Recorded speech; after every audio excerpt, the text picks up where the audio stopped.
नमस्कार,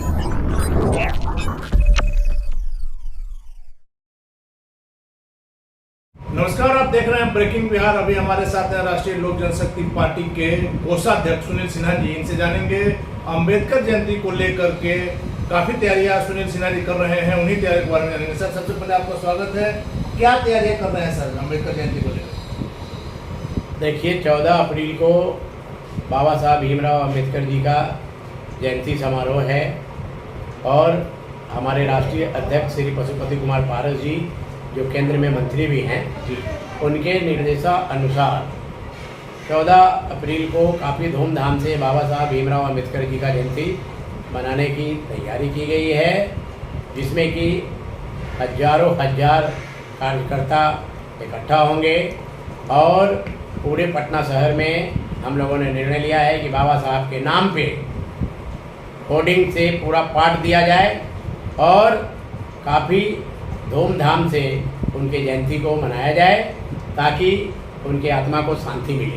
क्योंकि बाबा साहब भीमराव अंबेडकर साहब हमारे देश के संविधान बनाने वाले एक बहुत बड़े रचयिता कहिए, फाउंडेशन करने वाले लेखक कहिए, इसलिए बहुत ही उनका एक अलग पहचान रहा है।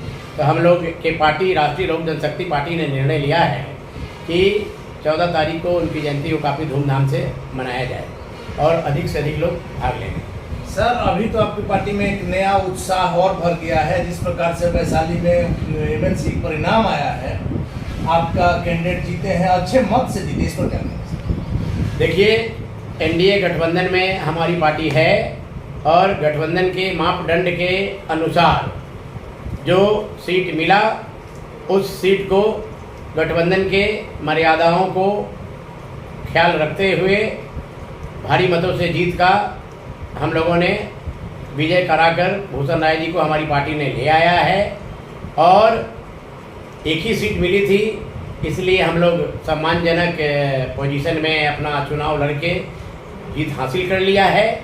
और आने वाले विधानसभा का जब चुनाव होगा तो इसी तरह गठबंधन में हम लोगों का जो अधिकार है वो सीट लेंगे और अधिक से अधिक सीट जीतकर उस समय भी हम लोग आएंगे और एक अच्छा पहचान के रूप में राष्ट्रीय लोक जनशक्ति पार्टी गठबंधन सरकार में बनाकर हम लोग रहेंगे।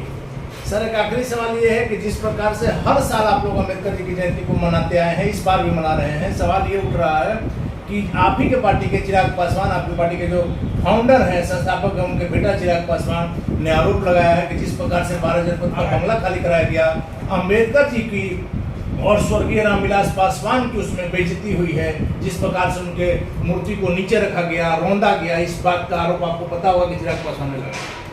अब आप कह रहे हैं कि स्वर्गीय रामविलास पासवान जी की बेइज्जती हुई है, ये आप बोल रहे हैं।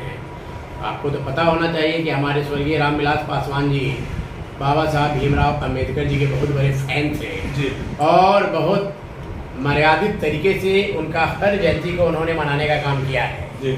लेकिन आप ये भी कहा कि चिराग जी ने दरवाजा के बाहर में मूर्ति रख दिया, तो आप समझ लीजिए कि चिराग जी कितना मर्यादा और कितना सम्मान लोगों को देते हैं।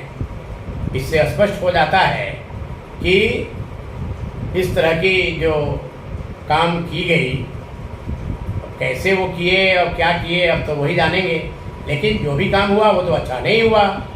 और सुनने में ये भी आया है कि वही बाबा साहब का भीमराव अंबेडकर साहब का जयंती वो मना रहे हैं। तो 5 दिन 4 दिन पहले आप उनको बाहर निकाल करके इस तरह से आप अपमानित किया और अब आप सम्मान देने का काम कर रहे हैं, तो ये तो पुराना आदत है उनका, सम्मान देना और सम्मान देने के बाद फिर अपमान करना, ये तो पुराना चला आ रहा है चिराग पासवान जी का।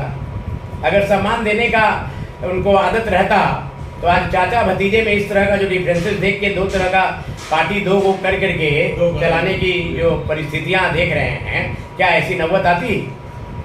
जवाब दीजिए आप। इसलिए उनको अपमानित करने का पुराना आदत रहा है ना, और केवल झूठा उसको क्या बोलते हैं, पॉलिटिकल माइलेज लेने का फिल्मी नजरअंदाज में, क्योंकि वो तो फिल्मनिया रह चुके हैं ना। वो चिराग पासवान जी तो फिल्म बना चुके हैं, हीरो भी। हाँ, आपको तो पता भी होगा। तो इसलिए उनका फिल्म नहीं चला चले आए राजनीति में, पापा जी के एथिक में, तो कम से कम पापा जी का लाज और इज्जत अगर रखते तो उस तरह से जो भी पीछे में काम हुआ है वो नहीं होता। बात समझ रहे हैं ना? तो सम्मान देना वो सीखे कहाँ हैं? सम्मान देना जब फिल्म में फ्लॉप करके चले आए तो अब इसमें आए तो इसमें भी फ्लॉप करने जा रहे हैं। राजनीति में फ्लॉप करेंगे, बिल्कुल फ्लॉप करेंगे। कहाँ कुछ हुआ भाई? पहले भी बोला था, आज भी बोले हैं। चलिए ये धन्यवाद अगर सर। सम्मान अगर देना सीखते और जानते तो चाचा भतीजा आज दो पार्टीशन में रह करके एक प्लेटफार्म पे रहते तो बिहार में कितनी बड़ी आज ऐसी होती है, आप खुद जानते हैं। बहुत बड़े सर, ठीक है ना? जी धन्यवाद सर।